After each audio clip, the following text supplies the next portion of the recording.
Okay? So the real question that we're looking at this semester is really, how does power work? Because if we can figure this out, then you will achieve liberation. You will achieve freedom. You understand how you're being manipulated by others, and therefore you'll be free. You'll be empowered to live the way you want to live, to see the world that is true to you. So let me give you 3 concrete examples of how power works. Okay, the first example is money. Let us do a thought experiment. I'm a bank, okay? I decide I want to open a bank.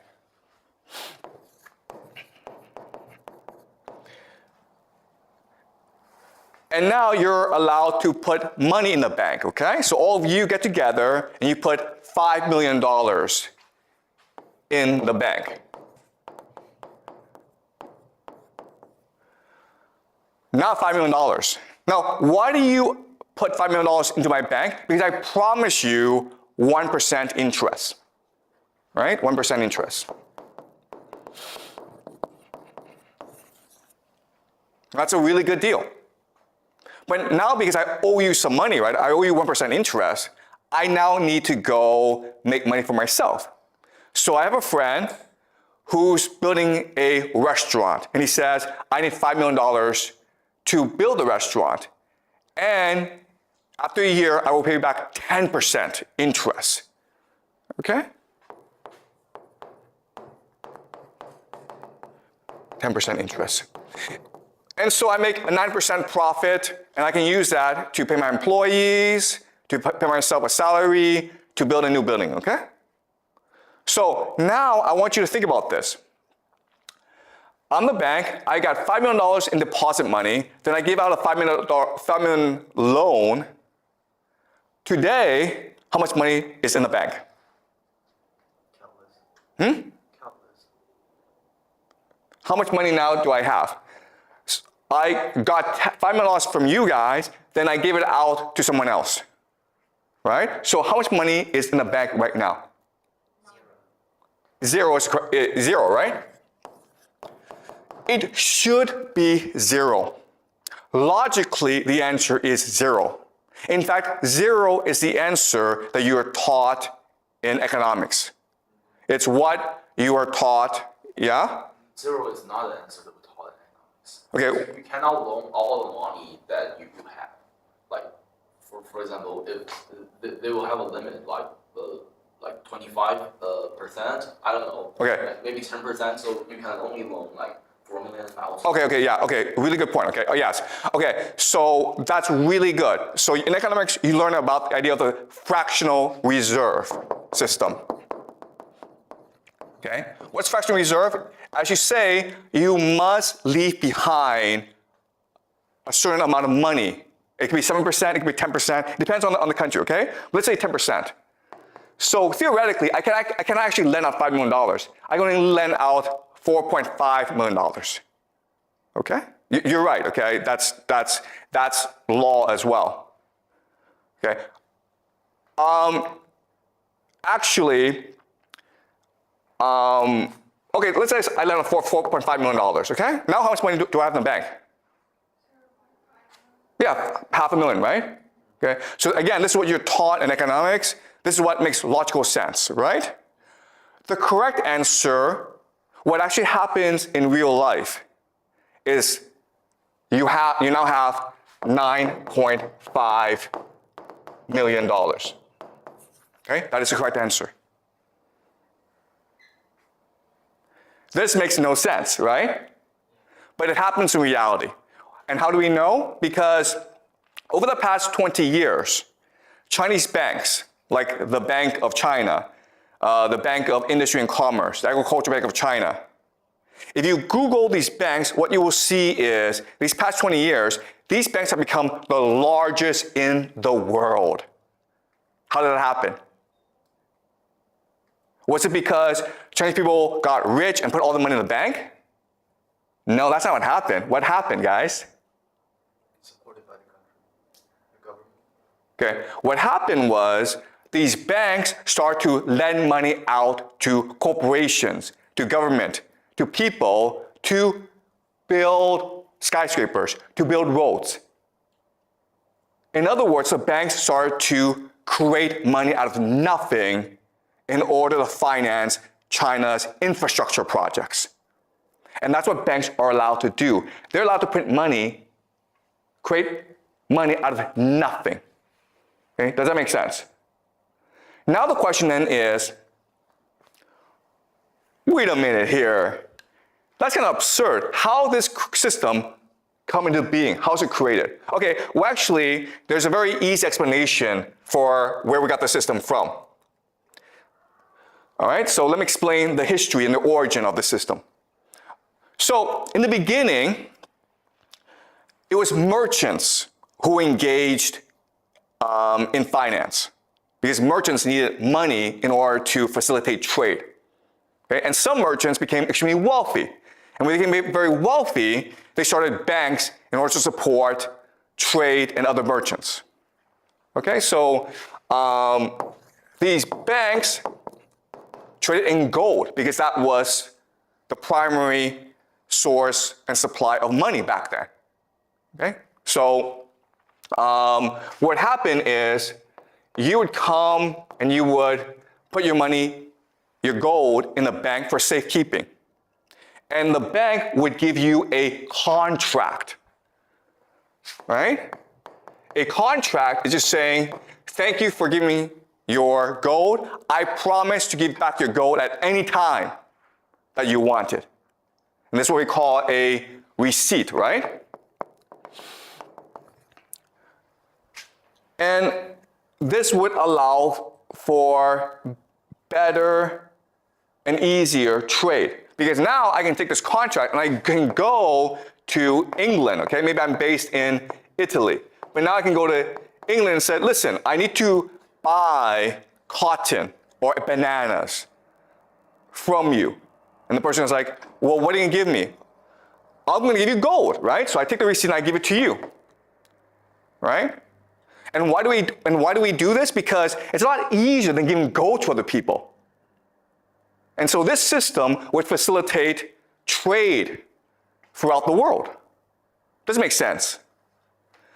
Now, I'm the bank. I have all this gold. And I want to make money with it. So I want to give it to other people. So other merchants would come to me and say, listen, I need gold. Can you lend me out gold? Right? But I say to him, yeah, but if I give you out the gold, you have a security issue. It's inconvenient for you. So why don't I give you a receipt, a contract instead? Does that make sense? Because all I need is a contract, all I need is a receipt in order to go and do trade elsewhere. Right? So by doing this, what I've done is I've doubled the gold in my bank,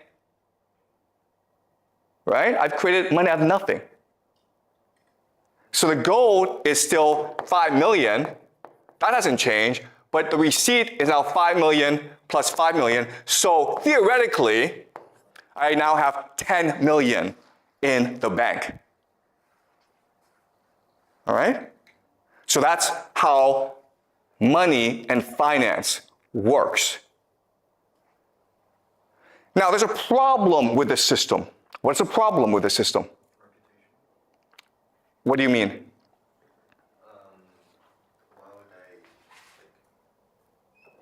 Why would the other people take the receipt as gold? Okay, that's a good question, okay? Why is it that people believe in me? Okay? The answer is very simple. The answer is because throughout most of human history, people didn't need money. If you were just a normal person, what were you doing? Were you in a village growing crops? If you wanted to like get new stuff, what would you do? You would trade with someone else, right? Maybe you have a gold that I want. Well, then I would trade you a cow for it. So we didn't actually need money. So throughout most of human history, no one had any need for money. It was only in certain circumstances that you would want money. So for example, marriage, right? Okay? So throughout most of human history, money represented debt that could be unpaid. Oh, sorry, debt that could never be repaid. So for example, a very common thing is, maybe you and I fight, and I kill you. Well, in theory, your family should now come and kill me. But obviously that would create a lot of problems, right? So the way to settle the dispute is, I would give your family money. Because money was symbolically meant to say, I'm sorry, I killed you. This is a debt that can never be repaid. Okay? That's what money was used for in most circumstances throughout human history. There was no actually real use for money. It was symbolic. But with the rise of trade and with merchants, they needed money in order to facilitate the trade. But these merchants all knew each other, so they trusted each other anyway. So money was a mechanism for them to trade easier, okay? Does that make sense? All right? Okay, so let's go back to the question. This system looks great. I can print money out of nothing, but there's a problem with this system. What is the problem? There's a problem here. Like you can forge the receipts and, the money fakes. Okay, that's actually a great question, okay? So, yeah, is it possible to forge the contract? Okay? So, that's a really good point. The problem is, so the answer is that they all knew each other anyway. Okay, because it's a very small circle. Again, we have not reached the modern period where it's a lot of people using money. If that's the case, then forgery becomes a problem. We'll discuss this in future classes, okay? Counterfeiting. But at this point in history, forgery is actually not a big issue. There's actually a bigger issue. And it's a huge issue. What's the issue? I have $5 million of gold, right? There's about $10 million of gold out there in receipts. What's the problem with that? The problem is that if everyone wants to go at the same time, I go bankrupt, right? Because I lose my reputation. The contract says that at any time you want the gold, I must give it to you. But if I have if there's $100 million in gold contracts, but I only have $10 million in gold, only if 15 million wants the gold back, then I'm screwed. This is what we call a bank run. Okay, a bank run. And this is a huge problem for merchants. Okay? There's also another problem with the system, and the problem is this. Who do I usually lend my money to? Do you guys know? If I'm a bank, if I'm a merchant, who do I usually lend my money to? Okay, guys, today we lend the money to entrepreneurs. But back then, there really weren't entrepreneurs. There were kings and noble people. And what did they do all the time? Why did they need money? To fight wars, okay? That's why there was a demand for gold. Because if I'm a king, I need to fight a war, usually against my brother or someone else to control this territory, right? Now, the problem with this is I could get killed, in which case, oops. But also, what's much more common is the king would be like, screw you, bank, I don't need to pay you back. Okay? So there's actually a lot of risks with this system. So over time, develop a system to mitigate or reduce this risk. Okay? What would they do? What they would do is they would create cartels. Cartels are just partnerships. So maybe this bank works with another bank, throughout Europe. And the way they establish these cartels is usually through intermarriage, right? They would marry each other, they would combine together. And that way, let's say 15 million of receipts wants back the gold, but there's only 10 million. Well, guess what? You just go to another bank. Okay? And let's just say a king decides, I'm not going to pay you back, bank.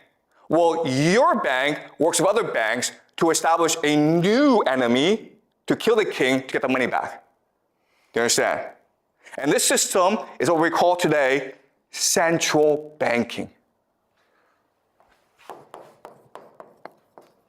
And what you will learn in this class is central banking controls the world today. Okay? Now, what's really important about this system is that it's based on power. Right? And what power is, it can turn nothing, money, the contract, into everything. Okay? That's what money is.